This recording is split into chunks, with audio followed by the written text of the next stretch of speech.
My name is Danny. With Catalyst BioAmendments. We make biologically focused compost. That's what we do here. And so today we're going to be sharing that with you guys in the best of our abilities. I think we're going to go over basically the same thing that we did 2 days ago, but we're going to cover some more questions if you have any questions and go in a little bit more detail. The recipe has changed a little bit, but it's going to be pretty similar, and we'll go over the changes too. Do we want to start with? Let's check the first box. Yeah. So as I said, we built the compost pile the other day. So we're going to go ahead and check the temperatures, check moisture, go over those things and why they're important as well. Anybody want to check the temperature? Let's pull this out some cheat sheets. This is going to have fun. Improving diversity. So what we're going to do is check temperature. We got a thermometer here. What we're trying to find right now, we built this pile 2 days ago. We want to get our thermometer down inside of this pile. And we're trying to find where the hot center is of this pile because that's the part that's cooking. So when we go to turn this, we want to know where that hot center at that core of this pile is, where those temperatures are the highest, so that when we go to turn, we can move this pile in 3 different segments. There's the outside, the hot core, and the bottom. And I'll go over that once we actually get the temperature reading.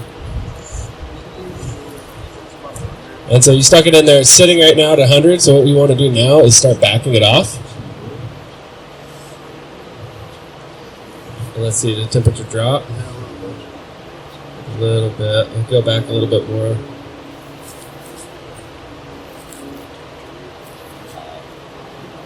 Still holding. So right there, the needle's starting to drop. So what you can do is now grab that. And you can tell, so that about that far much of the outside of this compost pile is not being heated, right? Everything beyond that point is heated up. And so what that does for us is when we're going to go to turn this pile, we know we need to scrape that much off the outside of this compost pile, scrape it off the edge, and then we're going to put that off to the side. Then what that's going to do is it's going to leave us just our hot core sitting there, kind of like this pyramid shape still. We're going to dig that hot core out. That's going to be the new base of our next compost pile. Then we're going to take what we scraped off the outside edge, pile that up into the middle, and then what's left on the bottom, which is still going to be about that much of the bottom of that compost pile, is still going to be sitting here flat. That's what we're going to put on the outside. And so what that does, it broke the pile up into 3 segments. The outside, the core, and the bottom. And that way, when we're rotating it, we're making sure that every part of this pile gets into that hot center and actually cooks at temperature, which is going to kill pathogens. It's going to help break down a lot of the materials that are in there and make them more plant available, or more digestible to microorganisms. So, we're not up to composting temperature yet. 131 is where we want to be at. This has been sitting for how many hours? About almost 48 hours. So, we're not at composting temperature. Hasn't been sitting for long enough. In the real world, if we were going to sell this compost or use it, we would want to leave it. But since you guys are all diehards and you're here, should we just turn it so you know what it's like? We need to. We have some votes for turn. We have some votes for leave it. Turn it. All right. It is also another thing, like if you are making compost and it's not heating up. If you are making compost and say you're at 72 hours or even further than that and your pile hasn't heated up, sometimes it is a good idea to give it a turn and get more moisture into it. Because sometimes maybe you just didn't have enough moisture in the core, and so everything isn't getting started on its own. So giving it another turn after a few days, if it's not coming up to temperature, can help get that moisture back into the center, get a little oxygen in there, and get everything kicked off again. Yeah, checking moisture now too is what we're gonna something we should be doing. So whenever you're checking moisture on a pile, it's way more difficult in the beginning. It's way more difficult in the beginning. There you go. It's way more difficult in the beginning because a lot of this material hasn't broken down yet, so its water holding capacity isn't very great. But we still, you never want to check the outside temperature or the moisture on the outside because the outside gets affected a lot more by wind, sun, heat. It dries out faster. You always want to dig into the pile. You might want to move closer so you can see what he's doing. So we're gonna dig down into the center of that pile. Pull out any of the sticks and stuff that might help you. going to give it a squeeze. So actually, what you want to be seeing is possibly a drop or two coming off the bottom of that when I squeeze it, or water pushing through in between my knuckles here. And actually, I'm not getting any moisture out of that. It might just be a little bit dry. So what we're going to do is give this a turn and add moisture to it while we're turning it. Make sure we bring out that moisture. What's that? You guys hear it? Alright, so we're going to pretend like this file is at temperature. It's been at its temperature, it's ready to turn. Sorry. We don't do that with the You can thermometer. do that. Some of us don't. Some of us are reckless. Some of us are reckless. I'm usually at Earth. These are one of our most expensive Rate. tools in compost. And I think this one costs like $200, $225. We put them in compost centers far too often. So, yeah, always be careful. So, like I said, we're going to we checked that hot core. We found that there was about that much of that pile wasn't being heated on the outside. And so what you want to do literally is go around the entire pile and scrape down. You know, you're not going to get it perfect, but you want to scrape out about that much and make like a donut around that whole compost pile. So who wants to get in here and do that? Peeling to core. Basically, you're peeling it down to the core. So yeah, we want to just pile it off and away from it, kind of like when I did, like a donut around the entire thing. All the way, yeah, even the top, right? There's still going to be that exact same amount that's not being heated at the top of that pile as well. So scrape it down and try to actually get it down, and so you're actually getting it away from the pile. Kind of a perfection freak, so I was freaked out about this stage, so I diagrammed everything so I would know. And so I think it can vary. Like you said, you got to find it. You have to Know find where it, it's yeah. at. And taking multiple readings. One reading isn't usually enough. I took like 75 readings. That's maybe too many. Yeah, but I wanted to be accurate. I wanted to come out of this slide. I was like, it was like a minute.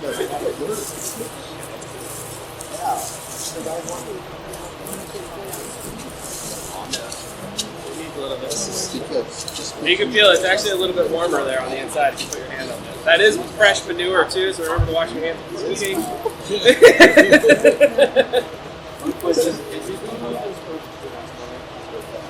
So he just asked if you could do this process with a smaller pile. And actually, really, we like to use 2 yards of starting input materials because of that thermal mass, right? The more that if you need it to be a certain size for it to hold on to that amount of heat. So this exactly, and so like it doesn't have all that mass, it can't hold on to that heat very well. Like if you were to knock this thing over, even if it was 160 degrees, it would cool off because it doesn't have anything to hold on to that heat. So this is typically our smallest pile that we like to make. Plus, when you're done, this is going to shrink by 50%. And so you make 2 yards of input materials is going to give you maybe 1 yard of finished compost. Can someone grab that Or tiny cubic piece of meter, trash? whatever measurement you use. Okay, so now what we're going to do is we're going to take this hot center here. Should be our core, right? This is going to be the hottest part of our compost pile. We're going to dig this out, and that's going to become the base of our next compost pile. Which way do we want to turn? Over here? I thought we were going to turn like that. There's that mound of clay right there. Let's just turn it this way. Turn it that way. So everybody grab pitchforks. Whoever wants to. And I'm going to show you, this is how we turn in a group to make sure nobody gets stabbed. It's called the carousel. So start here, grab a scoop, walk it over, throw it down, keep going in a circle. Just the core. So just take it from the core.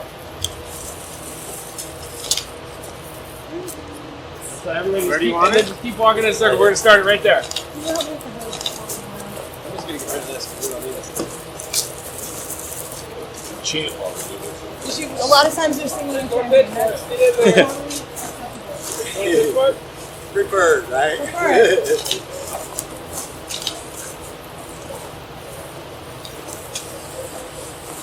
And then a little tip is if you grab it when you get to the end, you don't have to carry it all the way around.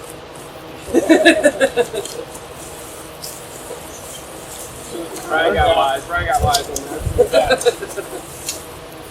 I remember we want to leave about 8 to 6 inches down at the bottom, so we're taking everything off the top except for about that bottom 6 inches. And you can see Keisha right now is watering. This is the best time to get water into the compost because it's all being broken apart, it's being opened up. You're able to get moisture on everything as it's going out. That is my excellent So you guys watering are strategy. see how it's piling right now? I'm going to Constantly have Danny actually rake that out, and so it becomes more of a base for the next compost. You guys are good. Keep piling. Sponsored by Vital.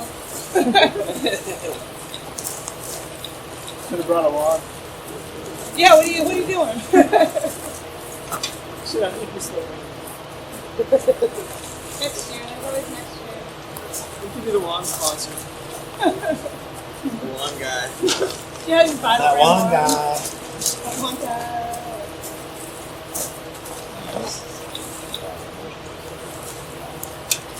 Usually wand. Especially in the beginning. Moisture is huge in the beginning. These materials have a really hard time soaking up moisture when they're fresh like this, so moisture is always usually going to be your biggest hindrance. You can also see that the leaves are all the lettuce still looks like lettuce, so we've got plenty of food resources back in here. It'll do that.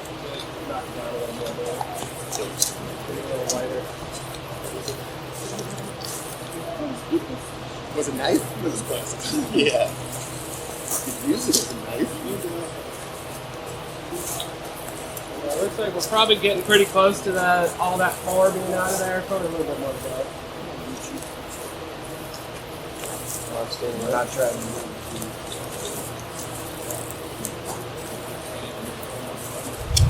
You need a rake or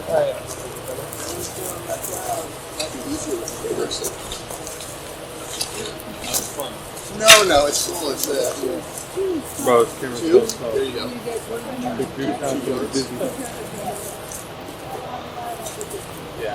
Wasn't having this phone yesterday. What I'm doing right now is just separating that initial stuff that we scraped off so we can see that there is a difference. That's Material there. That's gonna be the center. Okay, so I think that's about good. That got us about all of our hot centers. Now what we want to do is everything that was on the outside of the pile, that's what we want to make our new center of the pile. So we're going to take all that material, see the donut shape? Everything on this outer edge, we're going to try to pile in a perfect pyramid right on top of this. Shooter. Yeah, without Ryan, getting money. Have a good one. not today.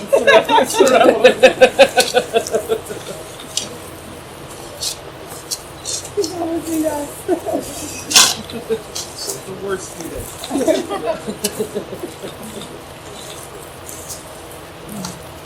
This goes back to the living farm now. Putting it on the nose.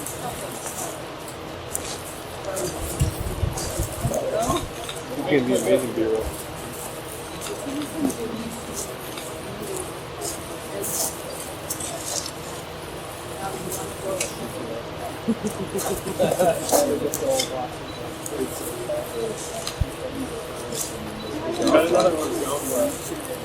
Two scoops.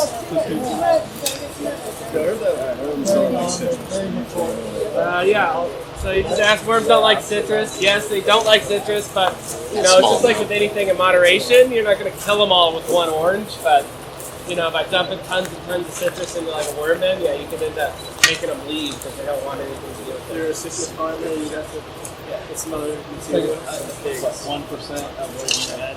I don't know. I don't know about exact percentage, but you don't want it to be a significant portion. Yeah, I mean, sometimes I like juice or something. Yeah, it's citric acid, basically, which is a preservative, right? So we use it all. You can sun dry it. And it'll bake out some of that. Yeah, that's acid. Antimicrobial.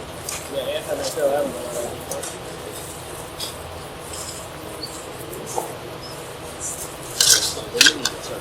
Yeah, it says lemon tart. It's technically true. It is, right? Same exact compound.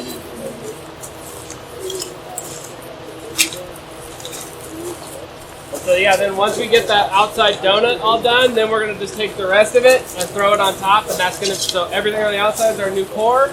Then all the what's left over is gonna become our new outside, and then it's just rinse, wash, repeat every single time you use dirt. Understand that, dude. Don't get one of these. Keep pitchforks out of cabs.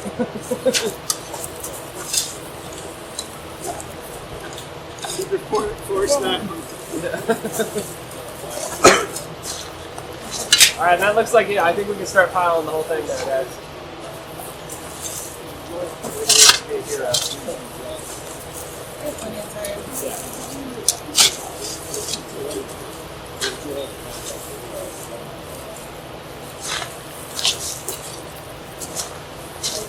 You can see Keisha's been hitting this thing the entire time with the hose just to try to get that moisture in it. You can also see around the bottom, we don't have drainage coming off the shit today. If you're moving the water around, oh shit, as soon as I said it. Ah! Cover it. Yeah. Make me listen. What are you talking about? Just make the pile wider. Somebody throw Cover my phone.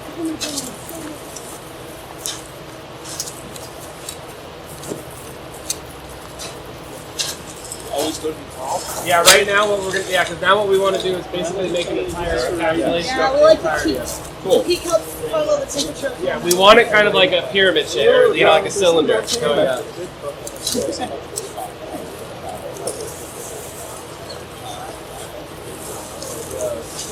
So lefty counterintuitive. We're going the wrong way, and gotta follow the rules. We're gonna call you to do organizational work for the next time we make a compost file. Like, Brian, what do you think about our SOPs? Can we tighten them up? You guys don't want my advice on what it is. Yeah. That's right, Eric. Talk about that. Garbage? Look at that. Even in a home, all these materials are from here, and we're still finding plastic. It's a little bit of horse, goat. We won't chicken. shame Steve too much. Trash.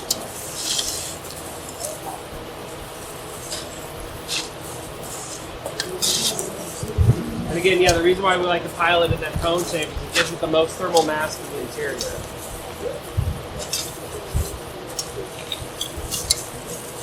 What's the compost pile cool down? Yep. What's that? What happens if it cools down? If it doesn't hit temperature, No. it probably means you didn't have enough. Can we wait until? Actually, let me answer that question when we. But hold on to that. You're burning off. Yeah, you can ruin it by not doing it. Oh, that was a good line. Somebody the other day asked too, like, is it important what the ground is like where you're working? You know, right now we're working around a lot of gravel, so it's our end product. Like, I just pulled that out of there. You know, it's just whatever you're making it on, it's going to end up inside your pile. So, you know, as long as you don't mind a little bit of rocks, it's okay. But they're going to get into that pile. Whatever you're building it on is going to make it into the pile. So, what do you have these tips or techniques for maybe if your like base pad area is kind of sandy, so how to maybe mitigate, like, especially if you're shooting back to bucket? You're going to get sand in the pile. It's going to happen. Like, but we do prefer to build it on the ground because, you know, you don't have to, especially if you're using heavy equipment. Because if it's sitting on anything with heavy equipment, you're going to end up breaking whatever it's sitting on as well. So, I think I heard you mention maybe something like the calcium chloride or something. line stabilized clay is what we have. It won't work with the sand soil. Okay. You have to have clay to be able to stabilize the earth with sand or with lime. Okay. Yeah, I was wondering if in that spot, like maybe like some kind of vegetation or something, like just kind of make a pad that is not too. Yep, I think so. Yeah, try to making it flat is definitely your key, right? But you're, you know, no matter what, even our compost has clay in it. You work on clay. You're always gonna have something there. Yeah, no, sometimes it has to be thick and I like see the amount of sand sitting like that too. It happens. Yeah, it happens. You can throw our compost through an extractor as well, you know, extract, you know, you're going to end up at the bottom of it. There's a little sand, little clay, rocks, you know, it's in there. And a lot of that does come on the materials themselves as well. So like sand can be in the wood, it can be on the leaf, it can be in the grass. Everything you put in there has materials in it. All right, sweet. And now we're going to cover it. Wait, put the thermometer in it. Where's the thermometer? Does anybody know where the thermometer is? Compost is like firewood. It gets you hot. Yeah. That's twice. So yeah, we're gonna put the thermometer in it now, which kind of helps get a good reading. That's what you can call it. Where was it just at stick this it on the morning? side. It was at 90 this morning. Okay. So it It was was 100, didn't we? It was up to 100. just now. Oh, Yeah, you just just now. missed it. Okay. When we first got here, it was at 90. It was at 100 when Yeah. we just checked. Okay.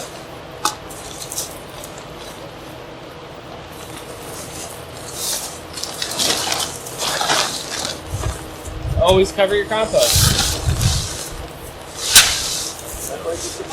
Don't break your thermometer. Yeah. It's also, we usually have like some sort of weight. We like to use airplane sidewall tires or like the sidewalls of cars. The sidewalls of airplanes actually don't have the metal that'll rip your hands up, where the cars do. But sometimes we'll just use rocks or whatever to hold this down from the wind, because it's always happening. The wind's going to blow your cover off, and you're going to come back to your compost pile and it's going to be too dry. What do you have? Utilize your resources. Yeah, and I these are interesting. They've been thrown with like Tyvek on the inside, Mylar. Tyvek. We've never used those before, so I'm not sure if it's more helpful trapping in the water, but it's definitely an option. I like that idea that you said they had the grommets too, maybe doing like tent stakes or something. Yeah, exactly. If you have grommeted holes, yeah, you can stake it down. Something easy though, because you got to think about it. You're going to be working with the pile a lot when you're pulling it on and off all the time. Finding something that's simple is definitely the way to go. Golden iron. Yeah. So while we're turning, that's another time that we're going to be collecting some data is on the smell of the pile. Maybe I didn't say anything. Is it okay for the cover to go all the way over, or do you want a little space for like air to be pulled in, or does that matter? All the way over. If you're using plastic, it does matter. Okay. We don't typically ever use plastic, but sometimes you have to. It's the only thing you have.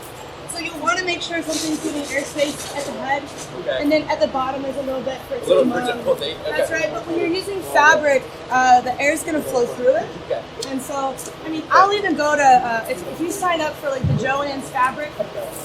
Reality Online, they will send you so many coupons like every week, and you can just go get like $1 a yard felt from Joann's. Like it's the cheapest compost covers ever.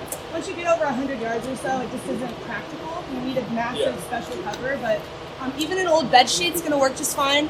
You don't have to have a fancy cover. We like them because they just look like little fitted jackets and they're cute for the piles.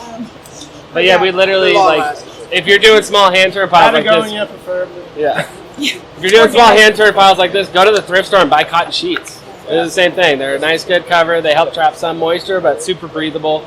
Eventually, they'll break down, but Block the wind a little bit. yeah, keep the wind off of them. Yep. So yeah, when we're turning the compost pile today, did anyone smell anything? Was there anything foul in the air? No, it still smelled earthy. Yeah, it just smelled earthy.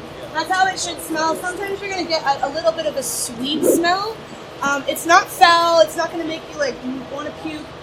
But there is a smell associated with the breakdown of organic materials, and it is slightly soury sweet. But if you smell anything that makes you want to throw up, anything that smells like vomit itself, or if it smells like manure and you've used manure, that's kind of obvious why it's stinky. But sometimes you probably experienced this. You're like, whoa, but that doesn't smell good. You're going to want to aerate that. You're going to want to dry it down. You're going to want to start over. If the compost pile gets to the point where it's stinky, we just have to go ahead and bring that moisture level down, and then we would consider that brown material for the next pile. Okay. It doesn't mean it's ruined, but it's like Danny brought it up the other day. When you're smelling those smells, that's your nutrient just being blown off as gas, so you're wasting nutrient right there. So it's like if you're smelling that happen, you know the process is going anaerobic. You dry it down. All those organisms are going to slow down. They're going to stop producing the alcohols. They're going to stop stealing your food, basically. What else? We wanted to do turns. Do you want to talk about turns a little bit? Just timing lightly. Yeah, so we did mention there are the way when and why we turn is all based off temperature. I was talking about it last time, but I don't want to go into too much of the numbers with you guys because it's all just going to blow past your heads. If you sign up, we have a little sign-in thing. If you want to put your email address in, I'll send you the actual temps and turns, when you're supposed to do it, so you can have that data. But basically, at 131 degrees, that is composting. That's when you start composting. And we want to try to maintain these piles above 131 degrees for 15 consecutive days. At least in California, we are mandated to do that if you're selling the product. It's part of the guidelines. But yeah, so there are temperature ranges. If you ever build a pile and you get it to like 170 degrees, turn it now, because you can start, alcohol production can get started once you get up to those high temperatures. And alcohol has a very low combustion temperature. And so if you let a pile sit at 170 degrees for a very long time, alcohol would be produced, and the second you start digging into there and add oxygen, boom, you can have piles blow up. You can have piles that catch on fire. They can catch on fire just sitting there as well. Anyone who has had that unfortunate experience? What's that big compost company in Ukiah?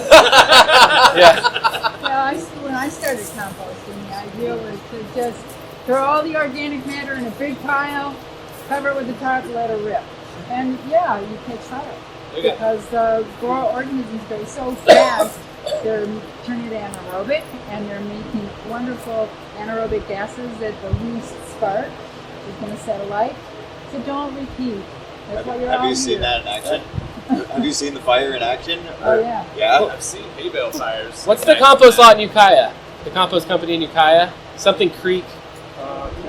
Clear Creek. Clear Creek Composting in Ukiah. They caught on fire multiple times. What? That place has been on They fire. use chicken poop and body carcasses from a chicken factory, and they make huge windrows. And that place is, I think they're shut down. I think they got their permits taken because they caught on fire so many times.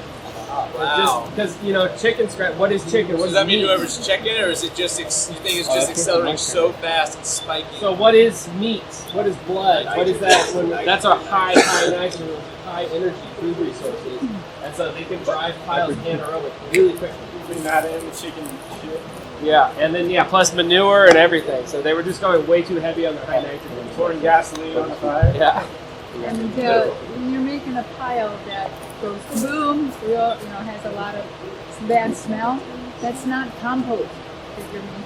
Don't call it compost. Because you got all kinds of horrors in there. Putrefied organic matter. Sled. All right. So I want to, before we get into the next pile build, I want to talk a little bit more in depth about how we're creating a mother culture that's from the place that we live, right? That was brought up yesterday. What if I'm trying to preserve the microorganisms that are right here? What if I'm feeling like I don't want to bring anything from outside? First of all, you have to realize our indigenous microorganisms are maybe not indigenous. People are moving all the time. Animals move. We travel the world. I mean, you watch how fast a virus can spread, or even just with your friends getting sick, right? The good beneficial microbes are moving in the same way as the pathogens do. So we're all over the place moving microbes already. So we can't say that the microbes that are here today have been here since the beginning of time. We have no way of knowing that. What we do know is the microbes that are here are working in the environment and creating soil. Like, they can live here now. So in the interest of, I'll just say local microorganisms, not indigenous microorganisms. So how would we go about that? And yes. Sorry. Something that my paranoia always gets the best of me sometimes when I'm thinking about, I want to grab IMOs from my buddies in Michigan, out west, Virginia, like all over the place, and like I'll put them in, and I can't play out the scenario of like, what if there's like some super strong like microbe that's gonna like overtake about even at a small amount, like, and then can unbalance it? Is that a realistic